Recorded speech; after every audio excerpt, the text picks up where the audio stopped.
En la semana de RCR, Red de Comunicación Regional, presentamos Don C. con César Zamora Bento.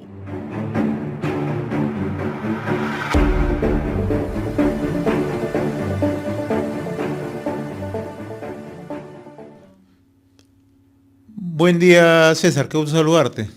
Bienvenido a la semana Muy buenos en días, RCR. José. Sí, gracias nuevamente por tener la oportunidad de compartir contigo y con tus televidentes algunas cosas de lo que pasa en el país. Sí, yo quería comenzar preguntándote algo que hoy da a conocer el Diario del Comercio, que es bastante grave en realidad, ¿no? Y es que lo que señala hoy el Diario del Comercio, a través de su unidad de investigación, es que el sindicato fundado por Pedro Castillo, ¿no?, el FENATE, la Federación Nacional de Trabajadores en la Educación, que está ligado al Movadez, está persiguiendo su inscripción. Y esta semana, dice el Comercio, se habría reunido con funcionarios del Ministerio de Educación. Y el ministro de Educación no da ninguna explicación hasta el momento. Me gustaría conocer un comentario, ¿no? Porque da la impresión que a costa de salvarse, el gobierno quisiera hacer cualquier cosa. Y esto sí es muy grave. Nuevamente abrirle la puerta del Ministerio de Educación a una organización, brazo político de Sendero Luminoso, es bastante grave. Me gustaría conocer esa primera impresión, César. Preocupante, pero lo hemos venido diciendo en varios programas, ¿no? O sea, Dina Boluarte no es una excepción de Pedro Castillo, más bien es una forma de Pedro Castillo y de todo lo que representa Pedro Castillo en esta izquierda que quiere retomar el sendero, ¿no? El sendero, con entrecomillado, para poder llevar al país a un menoscabo, primero ideológico y luego institucional y finalmente económico y social. No me extraña que estos intríngules se esté produciendo, toda vez que Dina Boluarte todavía tiene el poder y puede darse el lujo de manipular estas cosas a través de sus carteras, en este caso el Ministerio de Educación. Por ahí de repente entra también el Jurado Nacional de Elecciones, con Salas Arenas, y bueno, estaría preparándose todo este tinglado para que, si bien es cierto, con escasas posibilidades de que lleguen a la primera magistratura, al gobierno, al ejecutivo, sí tendrían la posibilidad de poner muchos representantes con ideología senderista en el Congreso, en el próximo Congreso de la República. La preocupación está por ese lado, que vayan adquiriendo poder político. Cierto, y el ministro de Educación sí le tiene que dar una explicación directa, clara al país. Estos hechos no pueden pasar por alto. Pero en realidad se puede decir un montón de cosas el ministro de Educación, pero los hechos son contundentes, ¿no? O sea, el ministro sí, que no lo vamos a permitir, que no forman parte de la idea del gobierno. Puede decir todas las cosas que quiera, pero la ciudadanía tiene que pensar más no en lo que dicen estos personajes, sino en los hechos, de las acciones.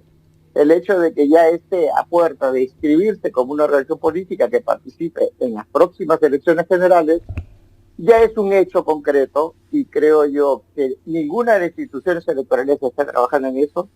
Los del Congreso de la República se están haciendo la vista gorda, y el Ejecutivo, por su lado, está haciéndole el juego a estas agrupaciones políticas que se están formando, que tienen fines ideológicos y no de política de desarrollo para el país. Vayamos al tema que estamos viendo en la presente semana, ¿no? Uno es el tema económico, que tú dominas bastante. Esta semana el presidente del Banco Central de Reserva, en el marco del 15º Simposio Encuentro Internacional de Minería, Julio Velarde ha dicho lo siguiente, ¿no? Él ha descartado que la pobreza tardará 26 años en reducirse a niveles pre-COVID, como algunos economistas, algunos observadores han dicho, ¿no? Tenemos niveles altos de pobreza, asociados a anemia, desnutrición infantil y a otros factores, ¿no? ¿Qué piensas tú? ¿Qué es lo que tenemos que hacer para reducir pobreza en menos tiempo? Mira, una primera impresión a la luz de el pronunciamiento o la exposición de Velarde es que está dejando muy mal a los economistas. Él mismo, ¿no? Y los economistas que han vendido esa idea dramática de que la pobreza va a demorar 26 años en resolverse, en realidad dejan muy mal porque carecen de un marco conceptual básico. En el caso de Velarde, a mí me hace recordar un libro que leí de Friedrich Hayek, La fatal arrogancia. O sea, del tecnócrata que cree que todo lo puede resolver, que cree que todo lo ve, que todo lo puede predecir. Totalmente falso. Y los otros economistas en la misma línea, pero en el drama, que la pobreza no se va a resolver de acá a 26 años. Si no hay acción, si no hay medidas, si no hay políticas de gobierno que orienten a la reactivación económica, incentivar a la inversión, incrementar proyectos productivos, no va a haber incremento de fuentes de trabajo y por lo tanto, José, no va a haber mejora en la economía. Tú puedes decir lo que te dé la gana, pero si no hay reactivación, si no salen proyectos mineros, que en el Perú es totalmente factible y porque tenemos los recursos naturales, y estos proyectos mineros se relacionen con los otros sectores económicos, construcción, manufactura, servicios, agricultura y otros sectores más, entonces no va a haber demanda de puestos de trabajo, no va a haber ingresos en las familias y por lo tanto la pobreza va a incrementarse inclusive. Pero si los gobiernos que vienen se empecinan y se proponen reactivar la economía, atraer la inversión, dar estabilidad jurídica, predictibilidad a los inversionistas, van a invertir en el país, van a contratar gente y esa gente va a ir saliendo de la pobreza y no con un trabajo informal como hasta ahora tenemos, sino con un trabajo formal dentro de las reglas laborales. Entonces, decir A o B que 26 años están desconociendo los principios de la economía. Velarde critica a esos economistas y sin embargo ya nuevamente reafirma que vamos a crecer 3%. ¿De dónde saca eso? Que la inflación, José, se está manteniendo a niveles del 2%. Buena noticia, pero ¿por qué no le dice a la gente que esa inflación se mantiene así porque hay escasez de recursos en las familias y no pugnan en el mercado por los bienes y servicios que se ofrecen? Esos bienes y servicios bajan. ¿De qué nos sirve tener una inflación, José, baja a costa de la rentabilidad del empresariado? Si al final lo que estás ocasionando es cierre de empresas y más desempleo. Entonces, me parece que tanto Velarde y todo su gabinete de asesores y todos sus técnicos, como los economistas que mencionan esto de la reactivación económica y de la reducción de los índices de pobreza, me parece que están dejando mal a las ciencias económicas. Ahora, el otro tema que también lo ha manifestado esta semana el propio Julio Velarde es el papel del Congreso, ¿no? Él dice que el Congreso adopta medidas populistas que muchas veces incluso ni siquiera toma en cuenta las recomendaciones del Ejecutivo, ni mucho menos de la gente que está entendida en la materia, ¿no? Hay varios temas, uno de ellos es el retiro de la CTS, la compensación por tiempo de servicio, pero podemos enumerar una serie de hechos de lo que el Congreso ha ido aprobando en los últimos 2 años. En realidad, ¿cuánto daño le está haciendo el Congreso a la economía en el país, César?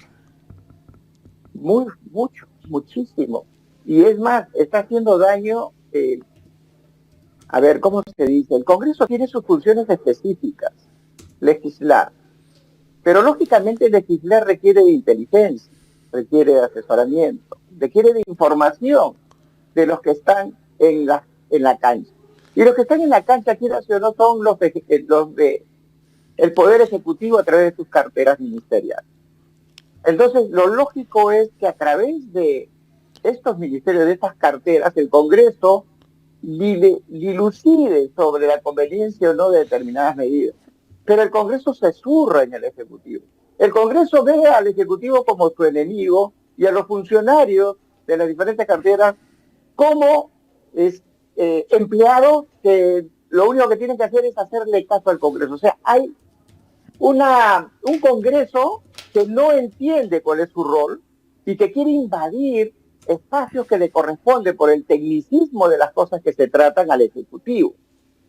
Y el Ejecutivo también hace lo propio con el Congreso. O sea, hay una suerte de pugna de quién tiene la razón entre las diferentes carteras del Poder Ejecutivo y el Congreso de la República, que son los representantes que tienen funciones específicas, pero se invaden. Así como el Congreso invade el fuero judicial y el judicial el fuero del Congreso, llaman al Tribunal Constitucional y no le hacen caso. Entonces, todo el mundo está invadiendo las instituciones, las prerrogativas que tienen estas instituciones, y están haciéndole daño a la marcha del país, y lo único que están ocasionando es lo que nadie quiere: ahuyentar la inversión y sumir a la población peruana en más recesión y pobreza. Entonces, dice bien Velarde en señalar al Congreso de la República como, yo le diría, que se están metiendo en una actividad que ellos son limitados. Ellos necesitan insumos del aparato técnico del Poder Ejecutivo para sacar leyes que convengan al país. Pero no, quieren ser ejecutivos, los del Congreso quieren ser ejecutivos, quieren ser ministros de Educación, quieren ser ministros de Economía, quieren ser ministros de Transporte y Comunicaciones, y legislan de manera horrorosa en el sentido de imponer acciones. O sea, no legislan en el marco jurídico sobre el cual el Ejecutivo se tiene que desenvolver, sino que legislan diciendo lo que tiene que hacer el Poder Ejecutivo. Eso de allí es un error conceptual, se ha venido dando ya de año en año. El Ejecutivo, Vizcarra cerró el Congreso porque veía que era inútil, el Congreso ahora reacciona y se quiere empoderar más, y están en esa pugna. ¿Quiénes son los que pagan el plato roto? Los empresarios, los ciudadanos, la economía, la sociedad en su conjunto. Y eso en algún momento tiene que parar. Lamentablemente están haciendo del país una chacra en donde todos quieren ser los capataces y nadie quiere ser los de labores agrícolas. Pasemos a otro tema, César, el tema de la presente semana, ¿no? Y tú justamente estás muy preocupado porque hace varias semanas lo has venido abordando, ¿no? ¿Cómo estás mirando esta situación que se genera en la administración de justicia en el país? ¿Qué efectos puede tener hacia adelante? ¿Qué efectos puede tener sobre la economía, fundamentalmente? Efecto negativo en muchos niveles. La incertidumbre que genera el hecho de las persecuciones que se ejerce a través de la Fiscalía, la pugna entre el Poder Judicial y la Fiscalía, una institución que se llama Junta Nacional de Justicia totalmente desacreditada, que imparte, sanciona, saca, pone. Hay un Poder Judicial desgastado. O sea, el sistema de justicia en el país no está funcionando. No está funcionando porque también se ha ideologizado ahí dentro. Están actuando en función de sus criterios ideológicos y no de lo que dicen las leyes y la Constitución. Entonces, tanto en el Poder Judicial, que todos los jueces tienen su autonomía y libre albedrío de acuerdo a las leyes, hacen lo que quieren y no hay un patrón de normatividad que les diga cómo proceder, o por lo menos que le pongan el parámetro sobre el cual proceder. Dictan sentencias totalmente absurdas. Estaba leyendo que nuevamente el Poder Judicial autoriza el desvelamiento de los celulares de Alan García Pérez, muerto ya hace buenos años. ¿Qué te dice eso? Búsqueda de justicia, te dice búsqueda de venganza política, ahora encender el fuego, ¿no? Hacer bastante humo, dado que se vienen las elecciones. Eres aliada, anuncia candidaturas, sus miembros, tres de los principales miembros se retiran y el Poder Judicial y la Fiscalía haciendo su trabajo de amedrentamiento. No va a haber una tranquilidad para ejercer la política si tienes espadas de Damocles que por cualquier circunstancia y solamente por el hecho de que presunción de haber cometido un delito, te pongan un proceso y te investiguen y vayan a tu casa y te invadan. Entonces, hay una suerte de persecución judicial en la vida política. Y también, lo más grave, es una persecución judicial en la vida económica. Cuando tienen que accionar para poner freno a delitos económicos, Odebrecht, por ejemplo, callan. Cuando quieren intimidar a alguna empresa que está surgiendo, actúan. Entonces, en esa línea no hay seguridad para que el inversionista o para que los actores económicos se sientan en la libertad y en la seguridad, sobre todo, de un marco legal que los proteja y no que los persiga. Lamentablemente, lo que siente la ciudadanía hoy por hoy es que el sistema de justicia es persecutora, no del delito, sino de los afanes políticos y también de los afanes ideológicos. Y una situación, pero muy preocupante, naturalmente. Una situación que no genera ninguna confianza para los inversionistas. Esta semana hemos tenido un certamen bastante interesante en Lima. La llegada de CEOs, representantes de empresas de talla mundial, y sobre todo reafirmar la necesidad de nuevas inversiones, ¿no? Pero con un marco jurídico o con una seguridad jurídica que es vulnerada permanentemente por sus propios representantes, de una u otra manera, sí genera mucha desconfianza. Tenemos una peta en ciernes, José. Tenemos una peta en ciernes. ¿Qué le vamos a mostrar al mundo? ¿Qué le vamos a mostrar al sistema de inversión internacional del Perú? ¿Qué garantías le vamos a dar? Garantías en una lógica de intromisión de instituciones legislativas con ejecutivo y el sistema de justicia. ¿Qué garantía puede presentar un país a los inversionistas que no van a meter al país unos soles o unos dólares o unos euros? Van a meter cifras de 6 ceros, de 7 ceros, de 8 ceros. Entonces, son cosas que tienen que llamar la atención. No sé qué está pasando en Cajamarca, por ejemplo. Ya los de Newman pues están un poco indicando que sulfuro es un tema que lo están descartando por una mejor opción en otros espacios para poder invertir. Sigue la minería ilegal. Tú has visto lo que está pasando en Patás, asesinatos, ¿no? Asesinatos, secuestros. Cajamarca ya se está poniendo al nivel de Patás, madre de Dios, proyectos mineros donde tienes todo una cordillera que quiere de sulfuros, que se estaría quedando allí, pero no en el subsuelo, en manos de los ilegales que destruyen el medio ambiente, generan lavado de activos y corrompen la vida social y política del país. Entonces, los peruanos tenemos que preocuparnos. Los ciudadanos, los políticos hacen su juego, lamentablemente son perversos, lamentablemente no tienen ética, pero los ciudadanos debemos preocuparnos y debemos seguir conversando esas cosas, porque al final nos afectan en el bolsillo. Muy breve. El tema que también se ha conocido esta semana es que Sauder Perú Copper Corporation ha dejado abierta la posibilidad que se inicie el proyecto Tía María, ¿no? Algunos dicen antes de fin de año, otros dicen después, pero ¿cómo miras por lo menos apuntar ya hacia adelante esa mirada de tener una decisión de parte de Sauder? Y ojalá que cuente con el apoyo. Exacto, eso es lo que tú dices, José. Sauder puede decir un montón de cosas, pero si no tiene el aval político del gobierno, si el Estado no le dice, ¿sabes qué? Yo voy a proteger la inversión, yo voy a hacer mi trabajo para poder coordinar acuerdos con las comunidades, y lo dejan ir solo, Sauder va a fracasar.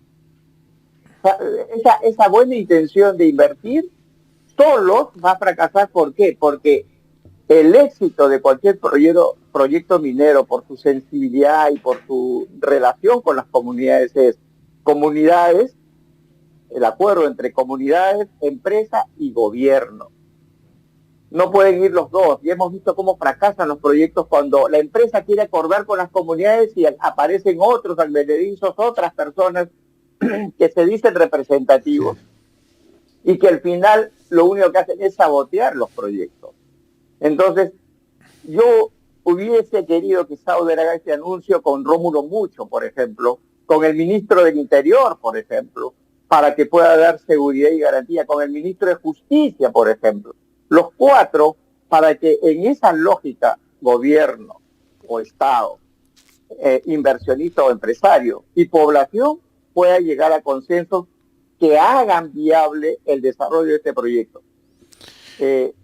Bien por Sauder, que ha dado el primer paso, le toca dar al Ejecutivo el segundo y lógicamente con la población coordinar el desarrollo de este importante proyecto que va a ser beneficioso para ellos y para el país. Muy bien, mi estimado César Zamora Ventos, como siempre muy agradecido por compartir estos minutos a través de Don C en RCR. Muy amable, buen fin de semana. Buen fin de semana, gracias por estos momentos. Somos la semana a través de RCR, Red de Comunicación Regional. Momento de irnos a una pausa, vamos a volver en unos instantes con más en la semana a través de RCR, Red de Comunicación Regional. Pausa, regresamos. Don C. con César Zamora Bento.